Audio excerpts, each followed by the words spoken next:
from the heart of Dubai, where tomorrow is being built today, to the world. Welcome to the CTO Show with Mehmet. Here, we redefine technology and reimagine possibilities.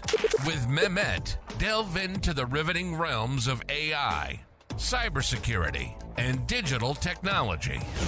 Experience the thrilling highs and lows of startups. Immerse yourself in the spirit of entrepreneurship and witness the future of business innovation being written in real time. Now, without further ado, let's tune in and explore the future. Welcome back to a new episode of the CTO Show with Mehmet. Today, I'm very pleased to have with me, a professor who is specialized in entrepreneurship and startups. I have with me today Mike Moyer. Mike, thank you very much for being on the show today. Can you just tell us a bit more about yourself and what you are up to? Sure. I live in the Chicago area, just north of Chicago, and I'm an adjunct professor of entrepreneurship at Northwestern University, which is in Evanston, Illinois. There I teach principles of entrepreneurship, marketing for entrepreneurs. I taught a new branding class this quarter. And aside from that, I operate a couple of companies. One's a technology company where I do software as a service, and the other is a camping gear company. And I do sporting goods, things like that. And I basically spent my career kind of going from real job to startup job to real job to startup job. Eventually, about 10 years ago, I disconnected myself from that cycle and just do random startup jobs. Great. Welcome again to the show, Mike. I want to start with, the book you wrote, Slicing Pie, right? And I know it's considered a valuable resource for every startup founder, who's getting some co-founders with him and splitting equity in their startups. Can you discuss some of the most common mistakes new entrepreneurs make when dealing with this issue specifically, and how you came up with the slicing pie model? Sure. One of the things that I noticed early on in my career is that there was sort of a false sense of value created when a startup was made. So you create a startup, and then all of a sudden you think it's worth millions of dollars. And so if I give you 10% of it, then I just gave you $100,000 for doing nothing. So I feel very generous to doing that. So when I dole out chunks of equity at the outset of a venture, before any work is done, I'm doing what's called a fixed split. When I give you 50%, for instance, I'm assuming that you're going to do half the work going forward, or half the value is going to be created by you, or whatever else. I'm assuming future events, and we can't predict the future. Startups are the most volatile ways of doing business ever. There's no way to predict what's going on. So in my life, I've been down that path more than once, where I've given away too much equity and regretted it.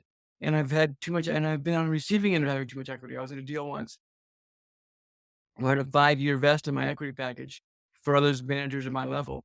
And we sold in 9 months. So I vested immediately people who had been there for 5 years, at the same equity that I did. That wasn't really fair, but I benefited from it.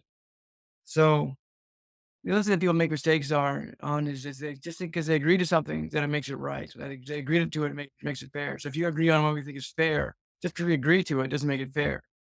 So mistakes are doing fixed equity splits out in advance of the company being formed, and then thinking that because we agreed to it, it must be fair. Yeah. So does this model, Mike, works only between founders, or can it be applied also for, when they go and do kind of fundraising? So can it be applied in the same way? Because sometimes when they startup founder goes to an angel investor, probably they will ask for equity also as well. So can they apply the same thing? There's 3 kinds of investors for the most part. The first kind are people that are in the startup that are foregoing salary and reimbursement of expenses in exchange for equity in the business. Their startup, their founders, or their partners, that people starting the company. The second type are people who invest their own money in amounts that are too small to fully fund the operation. These are called mom and dad and angel investors.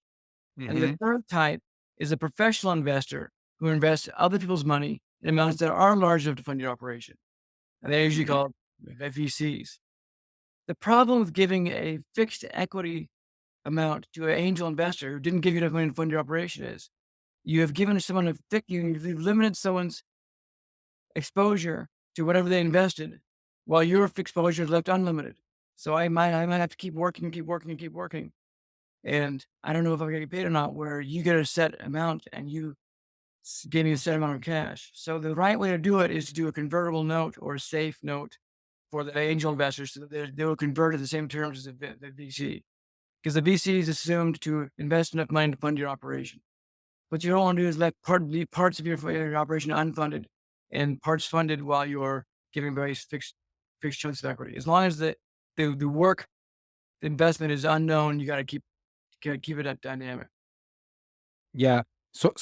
Do you think like safe agreements are like kind of a solution for this dilemma, like about um, how much equity I would have, and how we will split that later? So that would be the solution. Yeah, so a safe agreement or a convertible note will kick the can down the road, will push the decision off until your Series A investment or you reach a break-even point where you can have a reasonable valuation. Um, I don't think they're the best things in the world, but I don't concentrate on them so much. All I know is they're the state of the art with angel investing. What you want to avoid though is giving them a set amount of equity. If you give me $100,000 and I give you 10% of my business, I have implied that my business is worth $100,000 or Hmm. $1 million. So I'm setting a price for my shares, which if I give additional shares on after that point could be taxed as income, for instance. There's all kinds of problems with that. Also, when I spend $1 million and I have no more shares, I got to invent more cash. So it just creates a lot of problems. Yeah. A company that produces no revenue or no technology or no customers isn't worth anything. So we can't assign a word. We can't imply a valuation by giving chunks of equity away. Yeah. But now, how we can, I mean, from valuation perspective, like how to do a fair valuation, and especially if we are still in pre-revenue phase. Like if you have some revenues, maybe the formula will become easy, and if you can explain also that as well. But if I'm doing kind of a pre-seed kind of fundraising, or I'm looking for someone to be partner with me, what would be the best way to evaluate? Well, certainly if you have revenues, those revenues can be extrapolated into a valuation. If you have assets, that's hard assets, real estate that's going to be valued. If you have intellectual property that can potentially be valued, but probably not. If you have a crazy marketing snowball effect like Instagram had that you're acquiring customers like crazy, even if there's no revenue, that can be valued. But if your Hmm. company just starting and just producing expenses, not producing income, then it's worth zero. People need to understand their companies are worth nothing, and you can't divide zero by anything. So if I can give you 1,000,000 shares in my worthless company and I take 1,000 shares, I've given us the same amount of value. And you might feel wealthier than me because you have 1,000,000 shares, but for the most part, it's worth nothing. So what Slicing Pie does is it allows you to divide up zero in a meaningful way.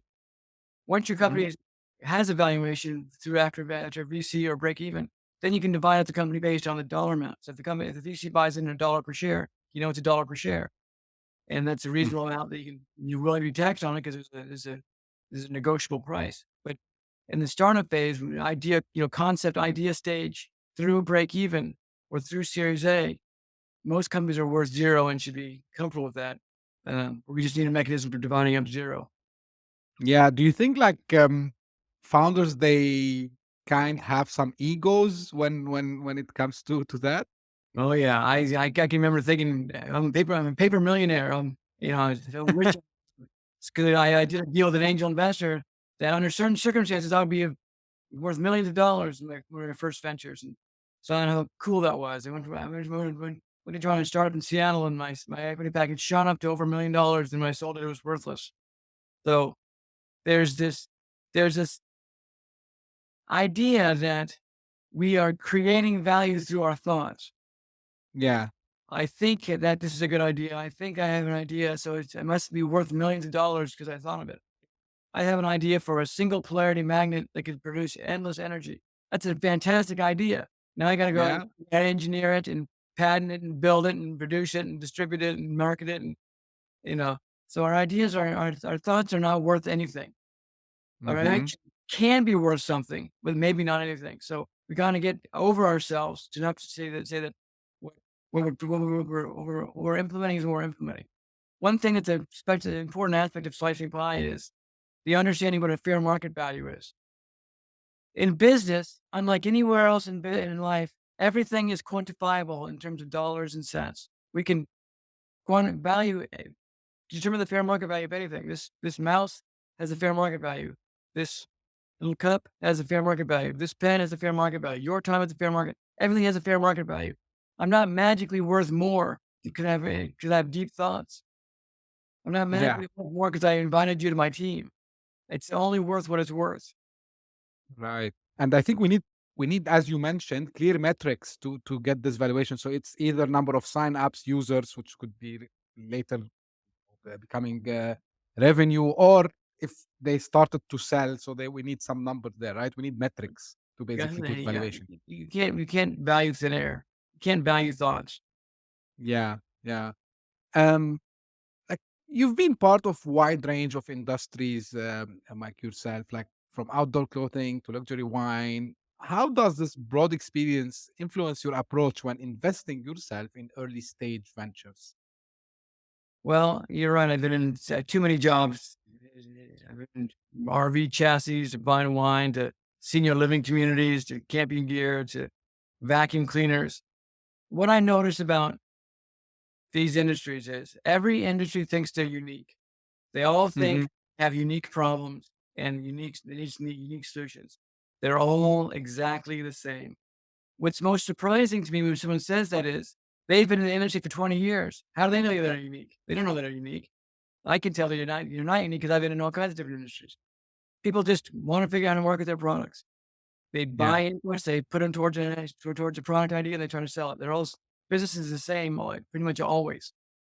Um, so what I look for are people who are focused on generating revenue and focused on production of their product and less on thinking and less on big, huge concepts. Because if you can produce your product and get out the door, that's the biggest problem. I think a lot of startups spend a lot of time trying to build out their ideas before they start selling them. They spend a year building their prototype and investing in their software and building software and without engaging customers to generate revenue. I think you should get to revenue as fast as you possibly can. Yeah. One thing that people often overlook is marketing. People say, "Oh, the marketing guys don't have any job until the software is done." Well, that's not true. It should be the opposite. The software guys don't have any job to do until the marketing guys are done. What's the demand for the software or the product? Then go build it. Don't build it first before you do it. So it's important that people can see that the marketing is the most important thing. I always tell people, go out and do a blog and social media to see if you can generate interest in your product idea. If you can't, then don't build it. Yeah. Yeah. And also yourself, you started many companies in such diverse sectors, such as product development, marketing technology, and online portals. Like, what inspired you to do all these startups, Mike? So my inspiration comes from whatever shiny and new that day. And my the last company I started was I took my kids skiing and we couldn't carrying our skis all over the place is a big headache. So I invented a product called a schlep ski, which helped you carry your skis. And before that, my son was in Boy Scouts, and so he went to camp and I needed a mosquito net, so we invented a mosquito net tent for Boy Scout camps. It sells fairly well. And so it's when I run into problems in my life, I solve them and say, hey, maybe other people want this too. And I try to develop it into a product. Some things work, some things don't. The mosquito net tent's taken off and sells, excuse me, thousands of units. The Shubsky product didn't sell a single one last year. Yeah. You touch base on marketing little bit, and as someone who has had like senior marketing positions in various companies, what's the most important piece of advice you can offer to startups regarding their marketing strategy? You've got to build a brand and a system that generates word of mouth. People have got to, it's got to grow beyond itself. If you can't grow beyond your arms reach your own marketing, people have got to talk about it. If they can't talk about it, they won't talk about it. You'll never get anywhere. Marketing depends on word of mouth beyond what your efforts are. Otherwise, you're going to buy every customer and it's just not sustainable. You got to make sure people are talking about it. That's the most important thing. So, you know, your reviews, your interactivity, your the technology, you're going to build some kind of communication reason for people to talk about it. So the mosquito net tent, for instance, put some little cartoons on there and made it cool and funny and it looks cool when it's installed. And so if one kid at camp has them, they all have to get them because they're all talking about them. So now 5 years ago, nobody had them. Now everyone at the camp has them. And if you don't have them, you're left out. So this Mhm. is in the club or not. So that's one of the things that I teach. One of the things I always emphasize. You've got to get people talking about your product. And if they're not going to talk about it, then it's worthless. Got to Yeah. be marketing. And does that apply? I mean, the same thing between a B2B and B2C? Is there any specific, you know, because, like in B2B, usually this referral thing is not something common. What's your take on that? Well, I don't think about it as referrals so much. I just think about it as something worth talking about. Mm-hmm. Uh, so I don't really worry too much about B2B or B2C. They're just people doing stuff, people buying stuff. And Mm-hmm.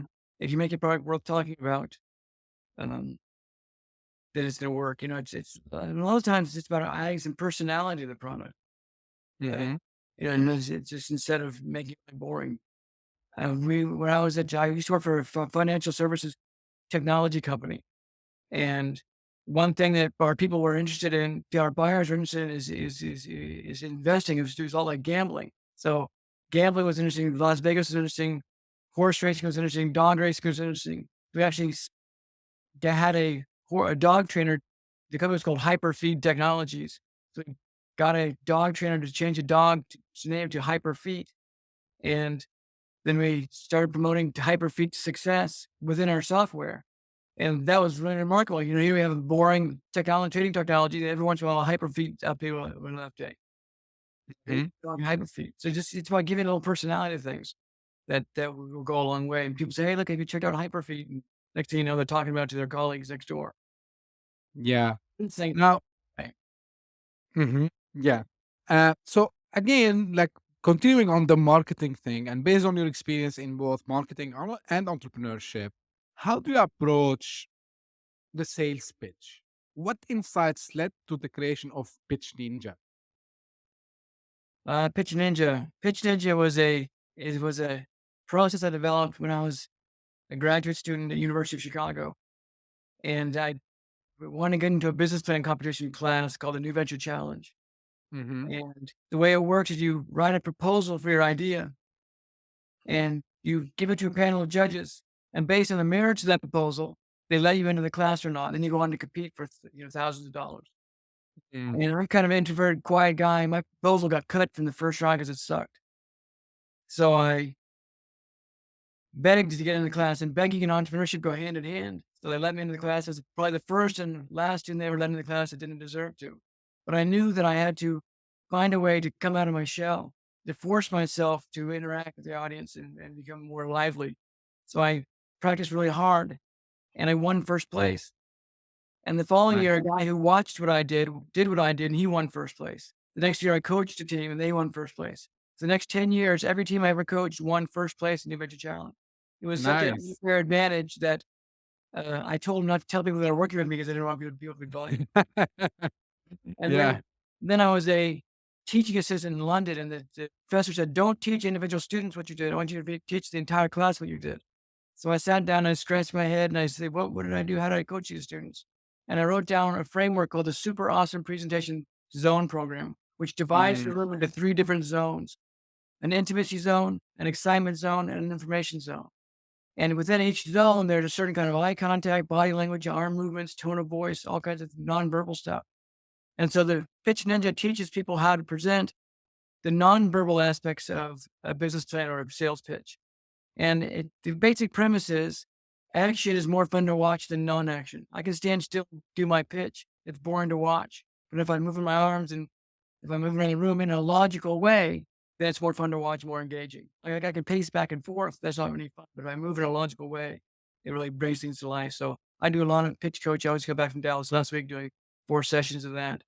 It's one of the things besides slicing pie that I really enjoy doing. It gets me out of the office. Great, that's nice. Thanks for asking. Mike, Mike, you have written extensively about entrepreneurship and have been directly involved in variety of startups. Like, how do you see your writing feeding into your entrepreneurial activities and vice versa from an author perspective? So I basically write about things that work in my businesses. If I find something that worked, I write about it. So I used to be do some trade shows. I used to do a lot of trade show marketing. I was a manufacturing company. Even today, I do trade shows. And I developed a trade show formula that really worked. I was at this hyperfeed technologies I told you about, and we cut our budget by 80%. And we had to buy a new booth, and I had to somehow conjure up leads out of this small budget when we never actually captured any leads. But we figured out a system that captured hundreds of leads. And I applied to my next company and it really worked. And my next company really worked. So our trade show Samurai is about a trade show floor engagement process that really worked. So I basically just wrote down what worked. Pitched into something that worked. So I just wrote down the book about what worked. And Slicing Pie was about what worked. And so I just wrote what worked. So I haven't developed a lot of things that work. But the things that I have, like write down in books. Great, great. Actually, this is what my second question. Can you tell us about one of your ventures that didn't succeed as expected, and what lessons did you learn from it, and how it influenced your, subsequent endeavors? Well, I had an idea for a commenting app. We could comment on any website. And I hired a developer, gave him 35% of the equity for Hmm. doing this. And he took months and months and months and months to work on the software. And finally said, I can't do this. I don't want any part of it. And so I took the equity back and it had no product. It was delayed 6 or 8 months. So I found another developer to do it. And I thought this was such a big project that he needed a bigger chunk of equity. So I gave him 70% of the equity to make the product for me. And then a week later, he came back and says, done. And neither was done. So I give this guy 70% of the business, and I had to do all the marketing, all the investment, all the sales, so I had to do all the work. All he did was make the software. So I was no longer motivated to work. And I hadn't done any of that marketing, and I hadn't done any of that business development stuff. So, which I should have started months ago. So the company just sort of stalled right there. And then not long after, Google came up with the product that was exactly the same. So they had no traction anyway. That's when I Mhm. realized I should have been marketing all along before I invested any money or time. I wanted to make sure there's actually a market for what I want to sell. Google's product launched and didn't do very well and went out of business. They can do that because they have such a huge audience, but I needed to make a market first. I shouldn't have done a fixed equity split. That was a mistake. I shouldn't have given them such a big chunk of it. That was a mistake. I should have had a better understanding what the technology was. That was a mistake. So these days, I pay much more attention to what the equity is, what the technology looks like. I'm not a technology person, but I know enough about technology. I have a rough idea how long things should take, and I can tell if someone's doing a good job or a bad job, and so I can look under the covers and have a reasonable expectation. But that was an experience that really put me on a path to making some better decisions. I was also in a company once where the CEO was changing the we were changing the LLC agreement every time somebody new joined the company. Every time someone joined the company, they'd sign the LLC agreement and they make changes, and I had to sign it too. And we raised $5 million on a half-rated business plan and a PowerPoint deck. And I uh, I left the company on a good terms, in which case my shares would vest, and my shares did vest in the company. But he had one clause in the operating agreement that allowed him to buy him back for basically nothing. And then he turned around and he sold it for probably millions. So this is something we had agreed to. My lawyer looked at it and we agreed to it. Doesn't make it fair. And so experiences like that, you really get burned either by making bad decisions or you know, making stupid decisions. it allows somebody else to benefit at your expense. So I don't want that to happen to me anymore. So I make sure I don't do those kinds of deals anymore. Hmm. I want to go back to the slicing pie now. If someone want, I mean, like, I believe is the book enough, Mike, for implementing the slicing pie method, or like do you run some workshops for that?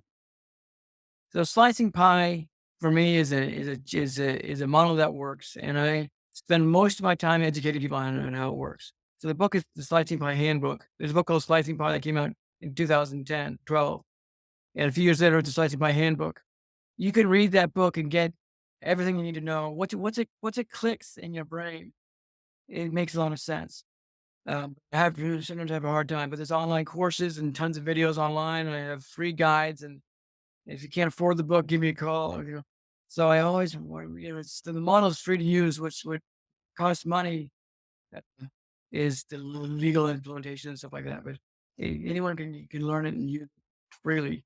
That's they want to learn exactly how things work. Like for instance, we're talking about uh, certain types of payments and different types of how you pay people. There's all things you got to kind of think about and learn through. So I help people walk through the process. But the book is a good place to start, and you could do the whole thing with just the book. Hmm. And I think there's an app also for that, Mike. Am I right? Yes, yeah. Several years after I wrote the book, people were using it a lot and said, "You should make an app to track all these contributions." In Slicey Hmm. Pie, you have to track your contributions. You track your time and your expenses, just like in every company. You track your time and expenses. Every company that works. But startups typically don't track these things because they're not spending money, so they don't keep track of them. They just buy stuff and. You but Slicey Pie software helps you track the things that you don't spend money on and keeps in real time how much equity each person will have at any given moment. And that track even like some expenses that usually people they don't count, I believe, right? Yeah, people don't. The number one thing people don't count is their salaries. So they'll start for a startup, and then it won't count their salaries. Well, you want to get paid, right? People don't work for free forever. So eventually you want to get paid. And when you do get paid, you want to know what that number is. And just because you're not getting paid doesn't mean don't deserve it. So that non-payment of salary would translate into equity later on. And so you got to keep track of what that is. One thing that I find is very common is you might think you're worth $100,000, and I might think you're worth $25,000. That's a big problem when we get to the time to pay part of the company. So we got to reconcile that right away. People that have a very uh, ex- wrong view of how much they're worth. I was talking to a guy last night who's the top salary he'd ever received was $125,000, but he thought he was worth $300,000.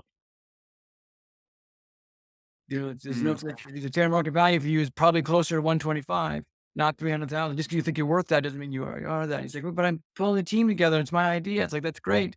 But clearly nobody in the world wants to pay you more than $125,000. Yep. Yeah. So that's your fair market value. It's not a bad thing. You can still do well with that. It just, not worth that much. Another person thought she was worth $500,000 a year. She was in her business for 3 years. I said, "Do you realize you spent 1.5 million dollars an unpaid salary, trying to figure out how to make $1.5 million in salary? If you're really Yeah. worth $500,000 a year, you should have gone a lot faster than that." Yeah. Um Now the question that maybe it's a traditional question, but I like to hear different opinions on it. When is it good idea to bootstrap the business versus going and raising funds from your perspective with all your experience you have? You bootstrap as long as you can, no matter what the business is. You bootstrap as long as you can, and you build as much value during that bootstrap time as you possibly can. And Slicing Pie gives you a mechanism for doing that over long term. The only reason you would raise outside funds and use equity is if you had a sphere, no matter if you thought it wasn't going to work. Equity means I don't think this is going to work, so I'm going to distribute my risk. If you knew it was going to work, then you just take debt out. You just take loans out. If I knew my business was going to work, I'd mortgage my house and sell my cars and drain my kids' college savings, and I'd put it all in. But because I think there might be a chance it won't work, I want to spread my risk out. So do as much bootstrapping as you can till you know it's going to work. You have a good feel for whether it's going to work or not. And then once you know it's going to work or not, then you can spread your risk out appropriately. But, Mhm. go out and race to raise money, and it makes them kind of stupid. I told you earlier I raised $5 million in a half-written business plan and a PowerPoint deck. That was too much money. We raised too much money. Our next closest competitor raised $150,000 and did Mhm. much better than this. Um, so it's bootstrap as long as you can, and try to convince yourself that you're onto something before you raise money. Yeah, that's great insight. Um, any like we're coming to the end, Mike. Like, what you can tell fellow entrepreneurs, young entrepreneurs who they just want to start now. They are very excited. So, what you would tell them at this phase? They are just coming out of college. Maybe they dropped and they found a good idea. So, what you tell them? Well, I'll tell them what my elders told me when I was that age that I didn't listen to, is to go learn on somebody else's dime. Go learn the business. So go if you have an idea that's in the automotive business, don't start your idea. Go join an automotive company and form relationships and for getting to know suppliers and buyers and investors and get to know people first. Learn the business on somebody else's watch. And then when you know everybody, you know the suppliers, you know the bankers, you know the customers, then go start your company. Mm, So I didn't take that advice. I thought, well, I can do it better than anybody else, but I had to go out and find the suppliers, go out and find the buyers, go out and find those people first. So make sure you know the market first. Make sure that market is easy to reach, either because you can call them on the phone, or you've got their email list, or you're part of the market.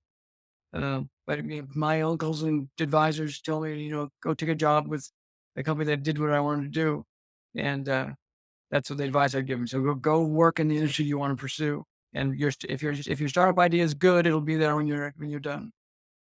yeah. So at least they will build the network, right? So they can start to find audience later on. Um, yeah, I think it's it was very insightful. By the way, where people can find more about the slicing pie, Mike? I'm gonna put that link in the episode comment. By the way. Slicingpie.com. Oh, that's easy. I will put guys this link in the episode description. Mike, I have at the end a very funny question. Like, what have you wished that I asked you, and how do you answer it? Anything that you wished I asked you?